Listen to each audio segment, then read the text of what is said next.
My friends, let us come together in a spirit of quietness, for it is only in stillness that the truth of God can be made known to us. We are not here to acquire something, nor to persuade God to do our bidding. We are here for recognition of that presence which has never been absent from us for a single moment. For many centuries, sincere men and women have prayed with deep longing. They have pleaded for health, for supply, for safety, for peace of mind. They have cried out during illness, in times of loss, in moments of fear, calling upon a God they believed to be somewhere afar, hoping that perhaps their words might reach him. Yet the world remains troubled, bodies grow ill, and fear seems to tighten its grip upon human experience. And in this we begin to perceive that something in our approach has been amiss. You see, the great misunderstanding about prayer lies not in our sincerity, but in the basic assumption upon which our prayer is founded. As long as we believe that God is somewhere outside ourselves and that we must reach out to him to receive good, we are praying from a misconception of the nature of God and the nature of our own being. And no matter how earnest the prayer, no matter how many times it is repeated, a false premise can yield only a false conclusion.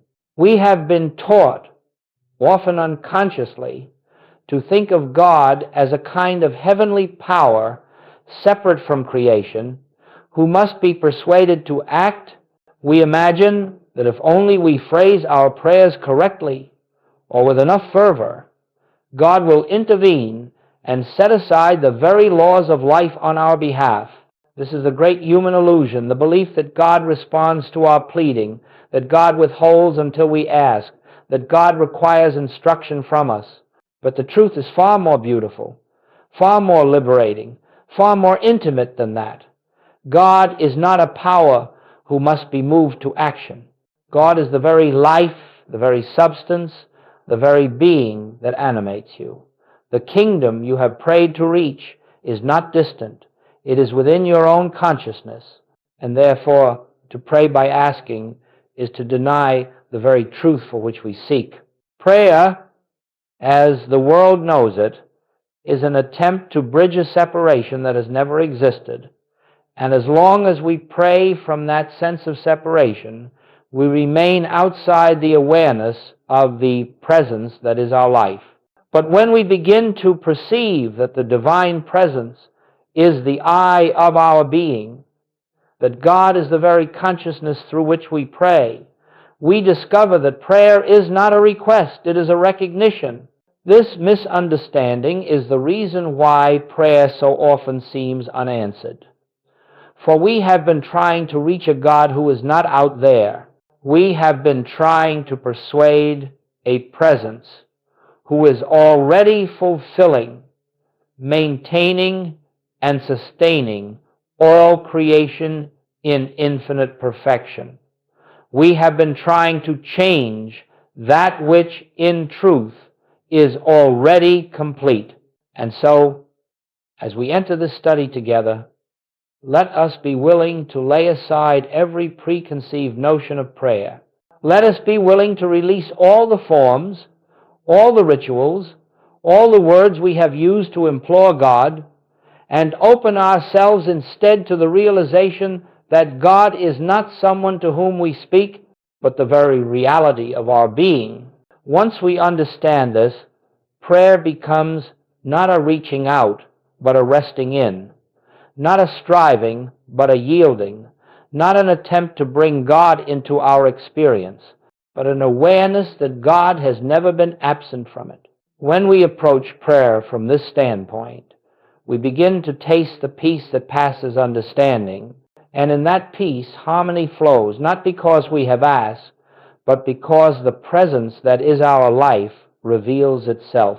This, then, is our purpose today, to understand why the old way of praying fails, and to open ourselves to the prayer of recognition, the prayer that dissolves fear, heals disease, restores supply, and reveals the kingdom of God right where we stand.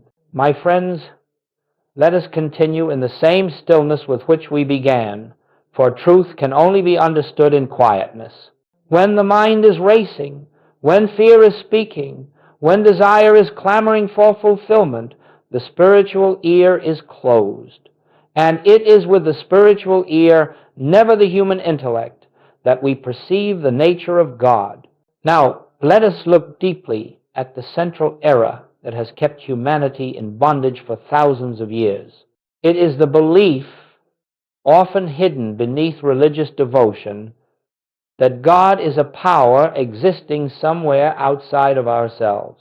It is the unspoken assumption that God is a great being in the sky, a majestic ruler upon a throne, who must be approached, appealed to, and persuaded. Every prayer that begins with the thought that God must come to us, or that God must do something for us, is based upon this error. And as long as we pray from that standpoint, we cannot experience the freedom of spiritual living. For we are attempting to reach that which is already present, and we are asking that which has already been given. You see, the moment we imagine a God separate from our own being, we have stepped out of the realization of oneness. We have created in our thought two powers, God and ourselves, and in that duality lies every form of fear, lack, and discord known to man. Jesus revealed the truth of God's nature when he spoke the words, "I and the Father are one," not two, not separate, not distant, one. And this was not a statement of personal privilege. It was a revelation of universal truth. The same oneness Jesus realized is the eternal truth of your being. But notice this, if I and the Father are one, then any attempt to reach God is an act of ignorance. It is like the wave trying to reach the ocean, or the branch trying to reach the tree. The wave is already the ocean in expression. The branch is already the life of the tree made visible. And so you too are already the expression of the divine life. The central error is not merely believing in a God outside ourselves, it is believing in a self outside of God. It is believing that there is a me here and a God somewhere else. This sense of separation is the whole of the human problem. It gives rise to fear, for the separated self feels vulnerable. It gives rise to lack, for the separated self imagines supply is outside it. It gives rise to sickness, for the separated self believes life is in the body rather than in God. But once we begin to perceive that the I of our being is God expressing, this entire structure of separation collapses. We no longer pray to a distant God whose favor must be earned or whose silence must be endured. We rest in the awareness that God is the very life, mind, soul, and substance of our being. When you pray to a God out there, notice what you are implying.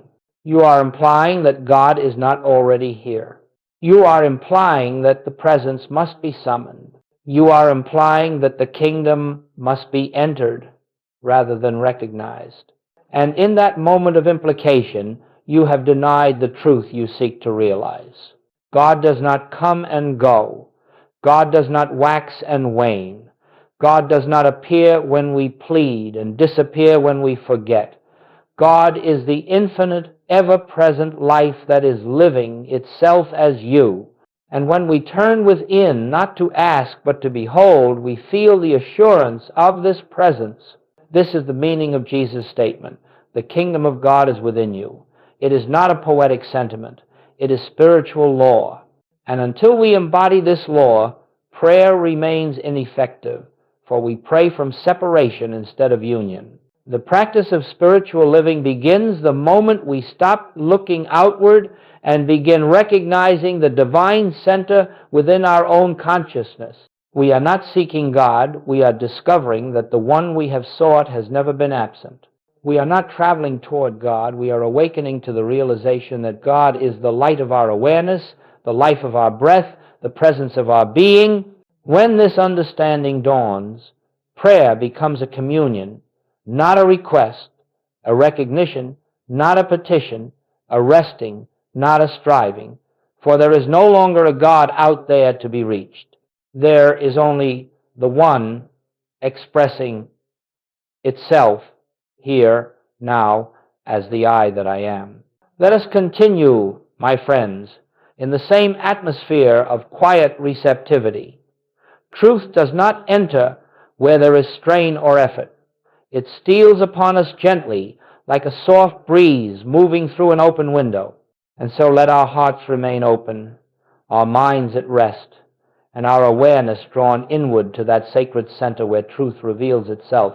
Now, having seen that the belief in a God outside ourselves is the root of ineffective prayer, we are ready to understand the true nature of prayer, not as the world practices it, but as it is in spiritual reality. True prayer does not seek to reach God. It does not attempt to persuade God. It does not try to change God's will or alter God's action. True prayer begins with the profound realization that God is already fulfilling, already expressing, already being the infinite harmony of the universe. And what, then, is the function of prayer?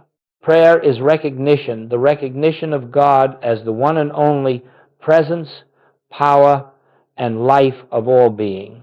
You see, as long as you are asking for anything, you are implying something is missing.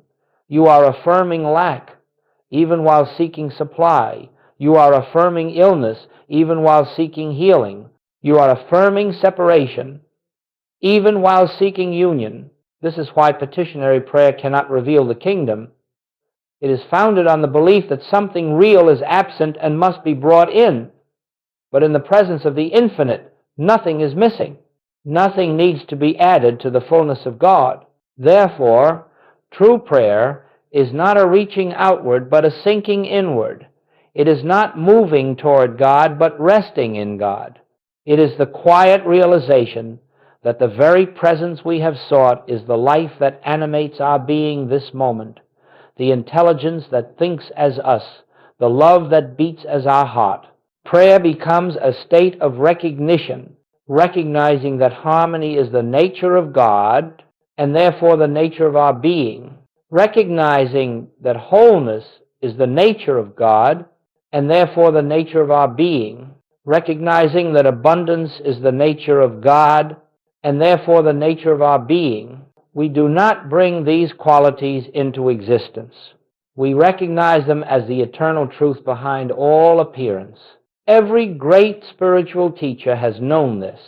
Your Father knoweth what things ye have need of before ye ask. Before you ask, because the fullness of God is already embodied in your true identity. True prayer is not a method for acquiring good. It is the awareness that good is omnipresent. It is not an attempt to remedy problems. It is the recognition that in God, problems have no reality. It is not the effort to attain peace. It is the realization that peace is the atmosphere of divine presence. And so the question arises, if prayer is not asking, if prayer is not petitioning, then what is prayer? Prayer is the inner communion between the individual and the infinite, not two beings meeting, but one, being revealing itself to itself. It is the silent beholding of truth. It is the realization that God is the life I live, the mind I think, the soul I am. It is the inner conviction that nothing can be added to God's perfection and nothing can diminish it. When you enter this recognition, a deep peace wells up within you, not because something has changed outwardly, but because something has been revealed inwardly. You begin to feel the invisible activity of grace. You sense the presence. You know, even without words, that all is well. This is true prayer. It is not an act. It is not a technique. It is not an effort.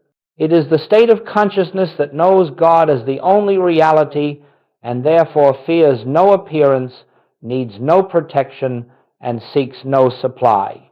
When the mind is lifted into this awareness, healing occurs not because you have asked for healing, but because the false sense of separation dissolves, and in the presence of oneness, harmony naturally appears.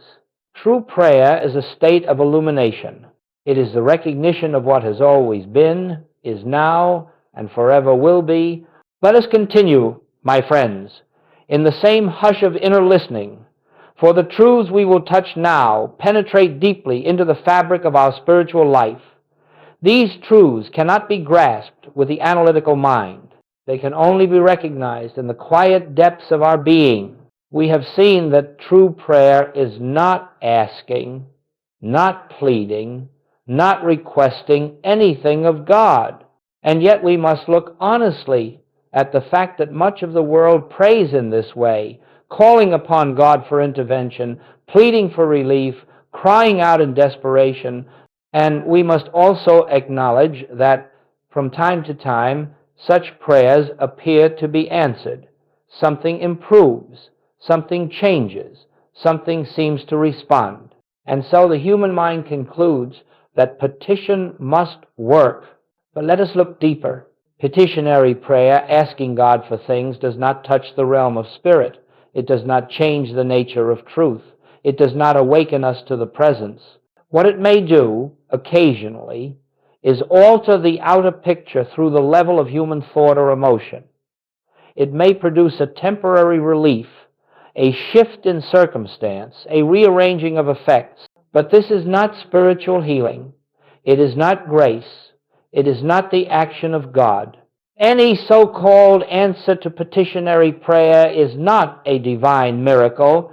It is the movement of the human mind within its own limited realm. It belongs to the world of appearances, not to the kingdom of God. And because it arises within the realm of the temporary, it will end. It cannot endure. Whatever is gained through petition must eventually be lost, for it is not rooted in the infinite. This is why so many who pray with great passion find themselves returning again and again to the same problems. They have not touched the source. They have merely rearranged the shadows. Petition is the attempt of the human mind to change the picture on the screen. But the screen does not change through effort. It changes when the light behind it changes. When you ask God to heal you, you are implying that God withholds healing until asked.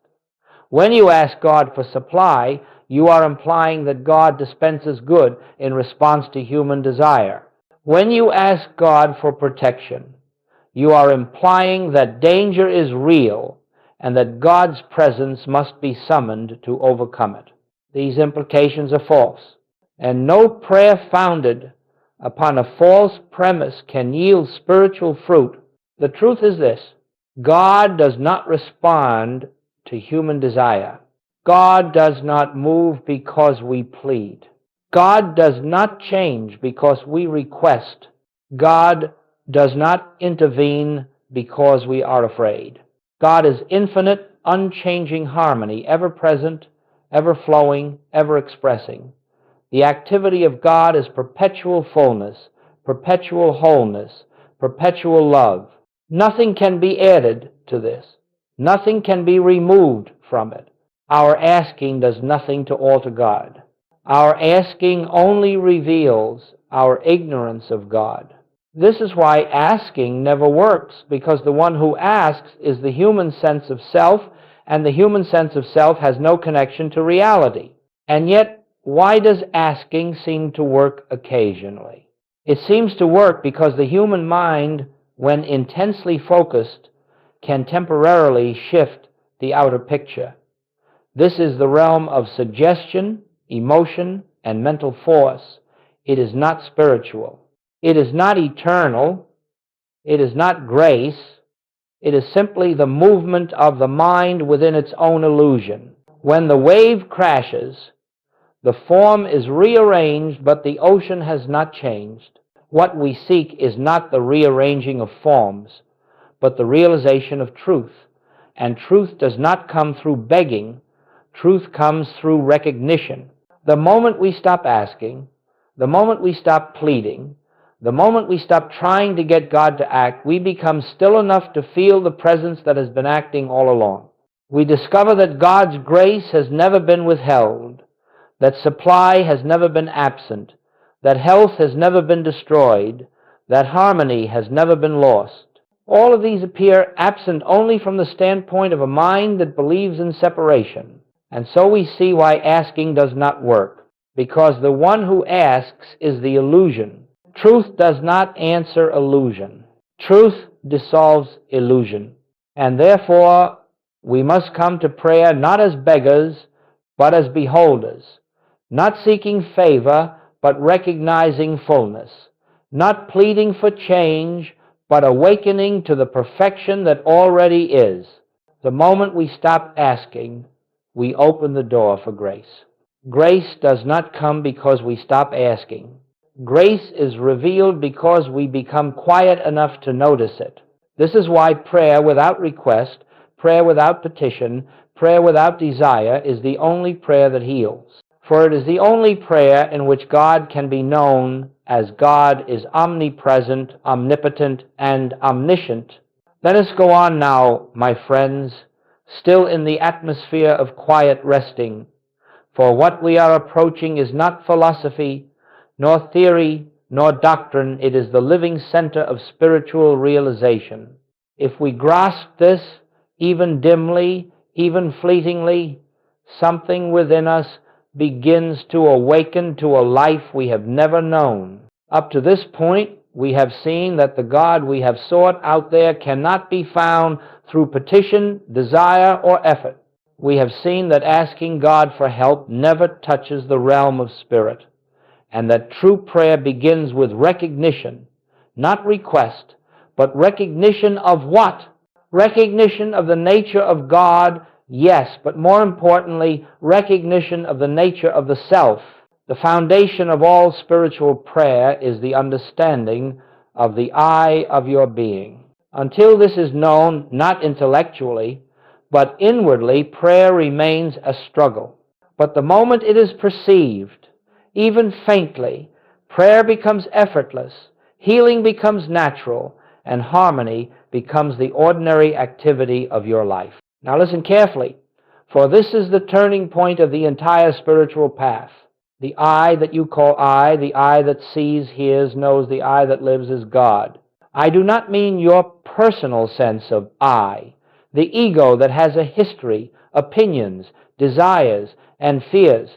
That is not the true I. That is only a mask, a temporary sense about yourself. It is the I of spiritual being that I speak of, the I that Jesus revealed when he said, "Before Abraham was, I am." He was not speaking of the man called Jesus. He was speaking of the infinite, eternal presence that expresses as individual being. He was speaking of the God identity that is the life of every one of us. Once you understand this, all of spiritual prayer becomes clear. The truth is this: I am is the name of God, and I am is the true identity of every man, woman, and child. Not the human I am, which says I am sick, or I am lonely, or I am afraid. That is only the personal sense speaking. But the divine I am, which is the presence of God individualized. When you say I am, you are using the sacred name, not the personal name. And every time you attach that name to a limitation, you are unknowingly attributing limitation to God. But when you pause, become still, and let the true I reveal itself, something remarkable occurs.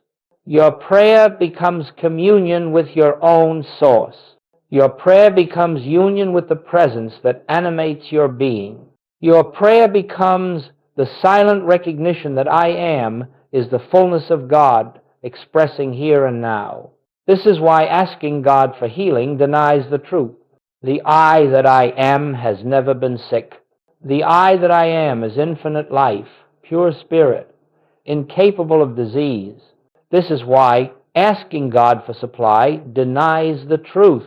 The I that I am is infinite abundance, complete and perfect, lacking nothing. This is why asking God for protection denies the truth.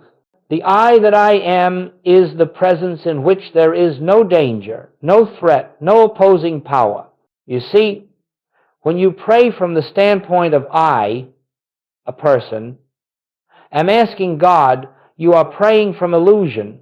But when you pray from the standpoint of I am, you are praying from reality. And in that realization, harmony appears without effort the moment you recognize the I of your being as God expressing. Prayer becomes the quiet beholding of this truth. You do not try to change anything. You do not try to fix anything. You do not try to influence anything. You simply rest in the awareness, I live, yet not I, the Christ liveth as me. I and the Father are one. The I that I am is the presence of God. Now, pay close attention. This realization does not make you God as a person. It reveals that the person was never your identity.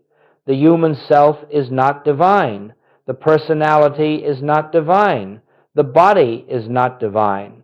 But the I, the life, the invisible consciousness that animates you, that is divine. That is God showing forth as individual expression. And when prayer arises from this recognition, something profound takes place. You are no longer praying to God. You are abiding in God. You are no longer seeking God's favor. You are resting in God's fullness. You are no longer attempting to reach the presence. You are acknowledging that you are the instrument through which the presence reveals itself. This is the foundation of all spiritual realization. The I of your being is God. And prayer is the recognition of this truth. From this standpoint, healing is not an event, it is a revelation. Supply is not an achievement, it is an appearing. Harmony is not a miracle, it is the natural unfolding of divine being. When you understand the I, you understand all of spiritual healing. When you recognize the I, you understand the nature of grace. When you abide in the I, you enter the state of prayer that Jesus lived. The prayer that does not ask, does not seek, does not plead, but beholds the presence as the very essence of being. This is the prayer that heals without effort, restores without struggle, and reveals without words. Let us go on now, quietly, for we are entering the heart of living the infinite way. Up to this point, we have been laying the foundation, seeing the nature of God, the nature of prayer, the nature of the false self, and most importantly, the nature of the divine I that constitutes your true identity. But spiritual understanding is not complete until it becomes practice, not the practice of doing, but the practice of being, not the practice of techniques, but the practice of recognition. And so now, very gently, let us look together at how we transition from praying as the world prays to praying as one who knows. Because, my friends, this is the essential turning point. You do not stop asking God by force of will. You stop asking because you begin to know, and what you know, you no longer plead for. So let me show you what true spiritual practice looks like, not as a discipline, not as a ritual, but as a devoted returning to reality. You will find that there are no steps in the human sense. There are only natural movements of consciousness. Yet for clarity, let us describe these movements one by one. 1. The pause laying down the human sense of prayer. Whenever fear arises, whenever the instinct to ask or plead appears, the first movement is a pause. This pause is not effortful. It is simply a moment in which we decline to follow the mind into belief in two powers. It is the refusal to give authority to the problem or to the personal sense of self that believes it must solve the problem. This pause breaks the hypnosis of appearance. It interrupts the human impulse to reach outward. It creates space for truth to reveal itself. In this pause, do not try to think truth. Simply stop the activity of asking. The pause is an opening in consciousness. 2. Entering quiet awareness, the inner sanctuary. After the pause, you allow yourself to settle inward, not into thought, but into awareness. You may close your eyes, or you may not. It matters little. What matters is that you turn from the outer picture and become receptive to the presence that dwells within. There is no attempt to reach anything, no attempt to make something happen, simply a quiet resting in the awareness that God is. And slowly, subtly, you begin to feel a shift, an inner stillness, a gentle assurance, the faint awareness that something is present. This is the beginning of spiritual communion. 3. Recognition, not words, but knowing. Now, within this stillness, truth begins to unfold. Again, not as statements you create, but as realizations that rise from within. You may feel or know inwardly, I and the Father are one. The presence is here. The life that I am is God. In the infinite, nothing is missing. All that the Father has is already embodied in my being. These are not affirmations, they are recognitions. You are not trying to make them true. You are beholding that they are true. This is the essence of spiritual prayer. 4. No requests, letting go of the old habit.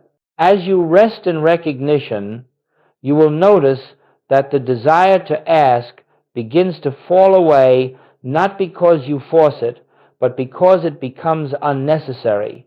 You realize that you cannot ask God for wholeness, for wholeness is the nature of the I that you are. You cannot ask God for supply is the nature of the I that you are. You cannot ask God for protection, for in God there is nothing to fear. And so asking becomes impossible. It simply fades out of your consciousness. You no longer need God to do anything. You no longer need God to come. You no longer need God to fix anything. You behold that God is, that is prayer. 5. Resting in silence, allowing the presence to reveal itself. Once recognition has dawned, the practice is simply to rest, to abide in the quiet inner awareness of the presence. You do not speak, you do not think, you do not outline, you do not seek. You simply let the divine I am be felt within you. This rest is the womb of spiritual healing. It is in this rest that the activity of God becomes evident, not because you have performed something, but because you have withdrawn the interference of the human mind. In the silence of recognition, the presence reveals itself. It fills consciousness with peace. It dissolves the sense of fear. It lifts the burden of personal responsibility. This silence is the prayer of communion, and in this communion, harmony flows as effortlessly as sunlight. 6. Letting grace be the doer, no human effort remains. In this state of awareness, you come to understand that all spiritual healing is the activity of grace, not the result of thought, not the result of desire, not the result of technique. Grace fulfills itself according to its own nature. And the moment the false sense of separation is dissolved, grace appears as healing, as supply, as safety, as guidance. But grace is not something God does. Grace is what God is. And the moment you cease interfering with asking, pleading, and fearing, grace reveals the harmony that was always present but never recognized. This is the practice of the infinite way. Not mental work, but spiritual receptivity. Not trying to achieve, but yielding to what already is. Not striving to draw God near, but awakening to the God that constitutes your being. My friends, when you begin to live in this practice, you will find that prayer becomes your resting place, not your struggle, your peace, not your effort, your refuge, not your anxiety. You will discover that the presence goes before you, lives as you, and fulfills all things in its own divine order. Thus ends the human practice of prayer and begins the divine life of recognition. Let us go forward gently, my friends, remaining in the stillness that reveals truth. We have come to a point in our journey where we may now perceive one of the most remarkable principles of spiritual life, one that contradicts every human instinct, every psychological habit, every worldly teaching about how to solve problems. It is this: spiritual problems are not solved. They dissolve, and they dissolve not by addressing them, but by recognizing the presence that makes the problem unreal. This truth stands at the heart of all spiritual healing. For centuries, mankind has attempted to fix, change, manipulate, or overcome the conditions of life. We attack disease, resist lack, fight fear, battle temptation, engage in endless efforts to correct outer appearances. Yet the more we struggle with the picture, the more firmly it anchors itself in our experience. Why? Because appearance has no power except the power we give it. Because the condition is not the reality, it is only the mind's interpretation of reality.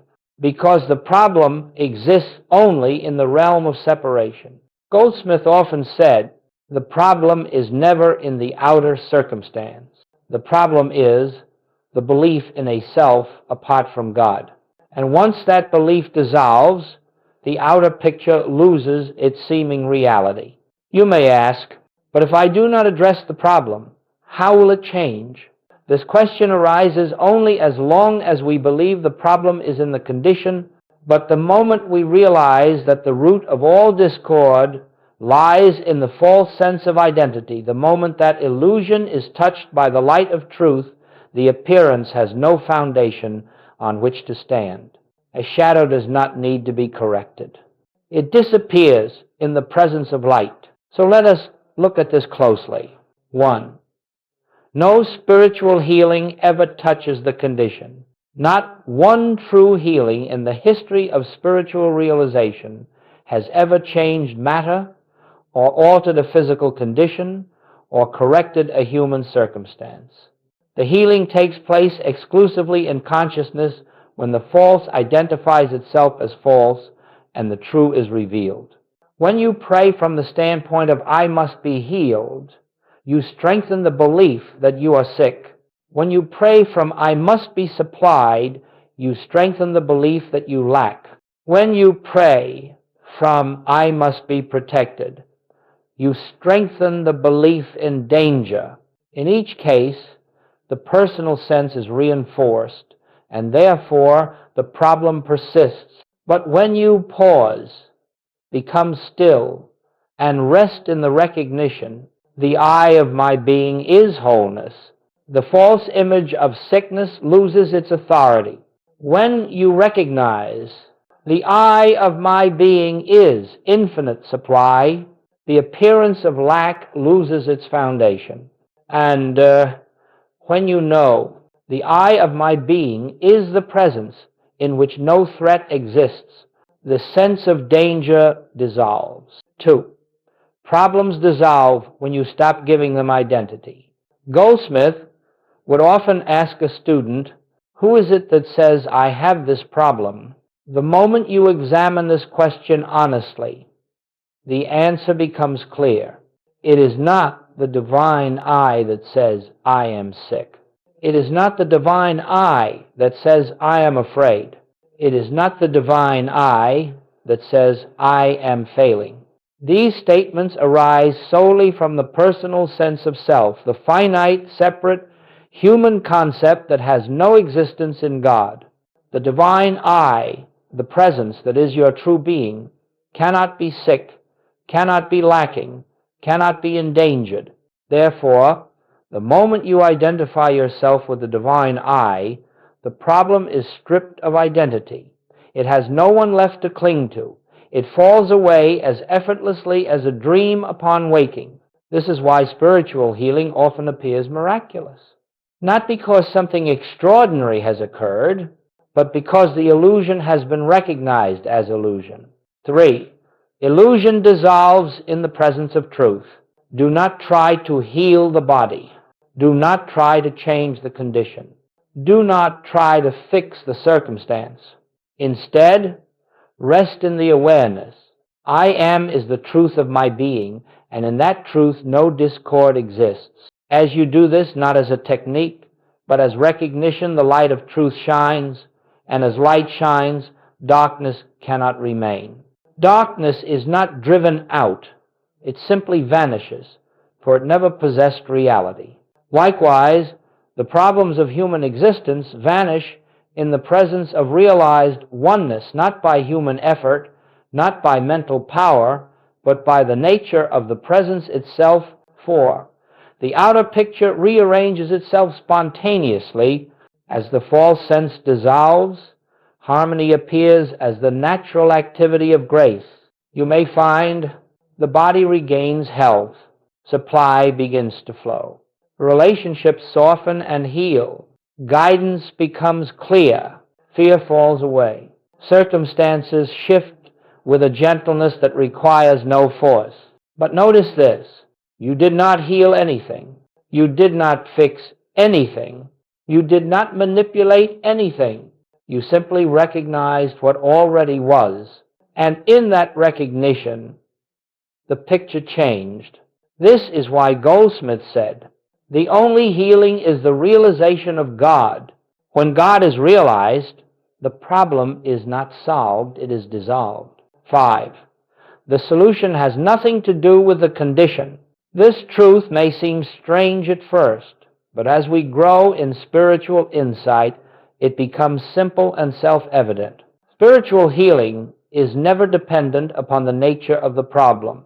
It is dependent only upon the realization of the presence.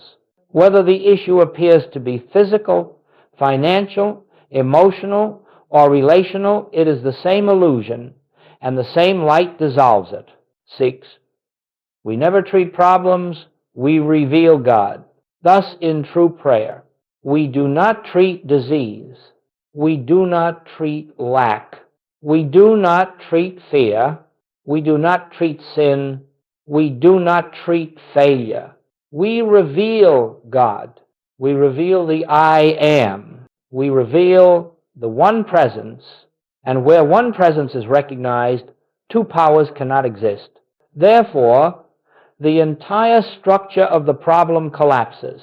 This, my friends, is why we do not address problems. We acknowledge the presence, and the presence dissolves the illusion. Let us continue now, my friends, still resting in that same atmosphere of inner stillness. For in the silence of receptive awareness, the great mystery of prayer begins to unfold not as something we do, but as something we are. Up to this point, we have laid down the forms of prayer that belong to the personal sense of self. The pleading, the wanting, the asking, the hoping, and we have begun to glimpse the prayer that dissolves illusion. The prayer of recognition, the prayer of knowing, the prayer of stillness. But now we move even deeper. We move into prayer not as desire, but as union, the realization of oneness. This, my friends, is the true nature of spiritual prayer. For as long as prayer is motivated by desire, it remains human. It remains dualistic. It implies a God who must respond, a self who must receive, and a condition that must be changed. This is the old way, the way of separation. It cannot reveal the kingdom, but when desire falls away, something far more sacred emerges. A new dimension of prayer arises, not prayer that seeks, but prayer that beholds. Not prayer that reaches, but prayer that rests. Not prayer that longs for God, but prayer that recognizes God as the very essence of being. This is prayer as union, one. the end of praying to God. In the personal sense of living, we imagine God as someone to whom we speak, someone to whom we direct words, thoughts, requests. But as the truth dawns, this entire structure dissolves. We discover that God is not an external being at all. God is the very life that is living us. God is the consciousness that is thinking us. God is the self that is being us. And so we no longer pray to God. We rest in God.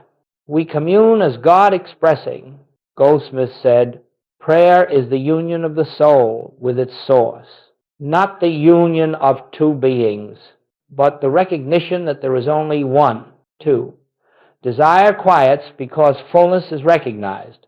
When you truly feel the presence within, when you sense it not as an idea but as living, reality desire evaporates like mist in the morning sun. You no longer crave healing because you recognize that your true being has never been touched by disease. You no longer crave supply because you sense that the infinite is expressing as your very being. You no longer crave peace because you feel peace arising from within like a spring that cannot be exhausted. Desire ceases not by self-discipline, but by revelation. You do not stop wanting because you force yourself to stop. You stop wanting because you discover that you already are the fullness you sought. In that moment, prayer becomes not desire, but union. 3. The experience of oneness dawns in silence. There is a moment in spiritual practice, not always dramatic, often very subtle, when you begin to feel that the boundary between you and God has dissolved. It is not an emotional experience. It is not a mystical vision. It is simply a deep inner assurance, a quiet certainty that there is no me separate from the presence. This moment may be brief. It may be soft, but it is the beginning of the true prayer life.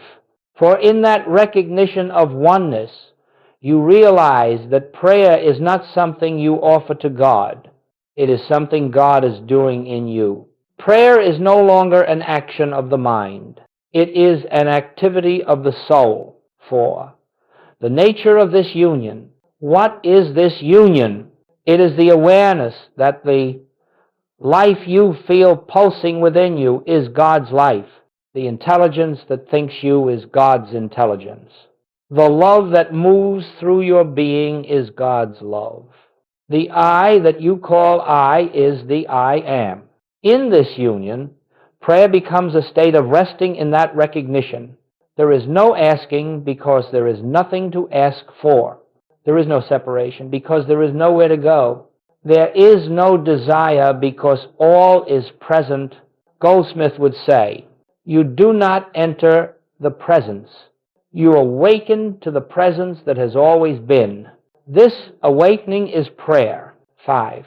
Union produces harmony without effort. As this union becomes the atmosphere of your consciousness, something extraordinary begins to occur. Effort drops away completely. You no longer struggle with life. You no longer fight your circumstances. You no longer try to achieve spiritual experiences or results. Harmony appears not because you seek it, but because you have ceased identifying with the self that believed in discord. Union makes life effortless. Union reveals the kingdom. Union dissolves the illusion of duality. Union is the fulfillment of prayer. 6. Prayer becomes a state of being, not an act. In the personal sense of life, prayer is something you do, a ritual, a discipline, an attempt to reach God. But when you awaken to oneness, prayer becomes your very state of being. You walk in prayer. You rest in prayer. You work in prayer. You meet others in prayer, not because you are thinking spiritual thoughts, but because you are living from the awareness that God is the life of all. This is the meaning of Paul's teaching, pray without ceasing. It is not an instruction to speak words endlessly, It is an invitation to abide in oneness. In prayer as union, the presence becomes the atmosphere in which you live and move and have your being. Problems dissolve naturally. Fear evaporates, supply flows. Peace becomes the normal tone of life, not because you have received something from God, but because you have recognized yourself as the expression of God. This is true prayer.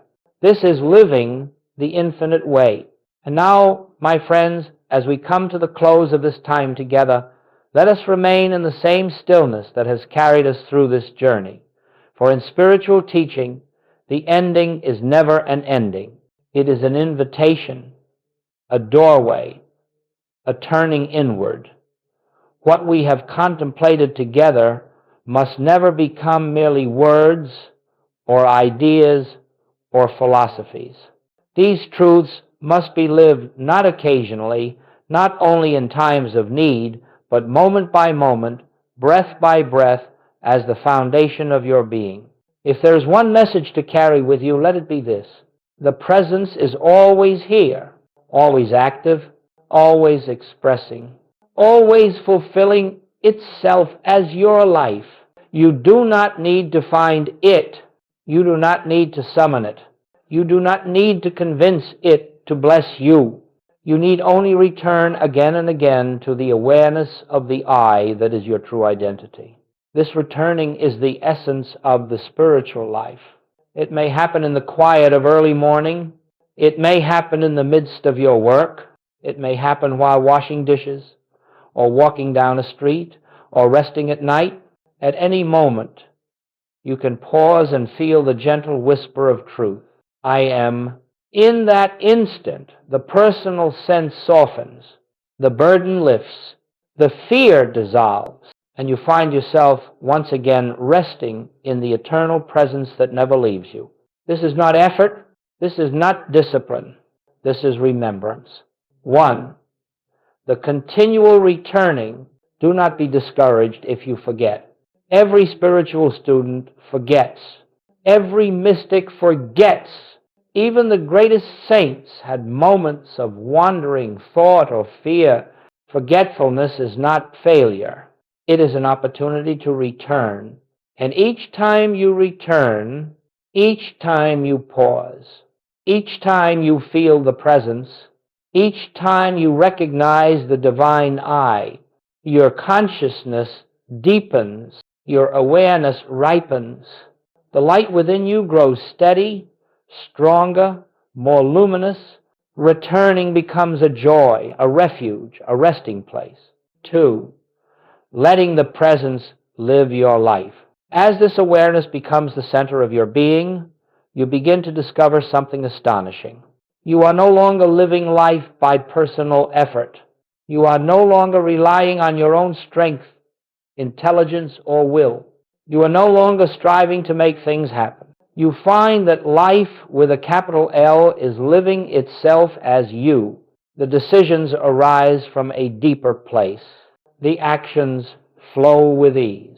The words come with gentleness. The harmony appears without planning. You begin to walk through life as an instrument of the infinite, guided, sustained, and fulfilled by grace. This is the fruit of prayer as union. 3. No striving for perfection. You do not become perfect by spiritual practice. You become aware that perfection already is. You do not become holy through effort. You awaken to the holiness of the I am within you. You do not become free through discipline. You recognize that the self was never bound. This recognition grows each time you return. Veer. Returning even in difficulty. In moments of difficulty, when fear tries to arise, or the old instinct to ask for help surfaces, or the sense of separation creeps in, you need not struggle.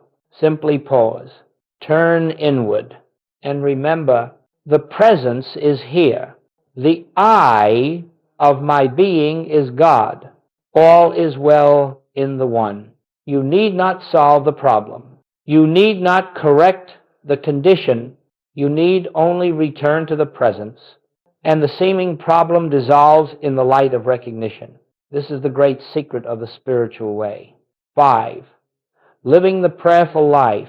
And so, as you go forward from here, let your life be a prayer, not a prayer of words, but a prayer of awareness.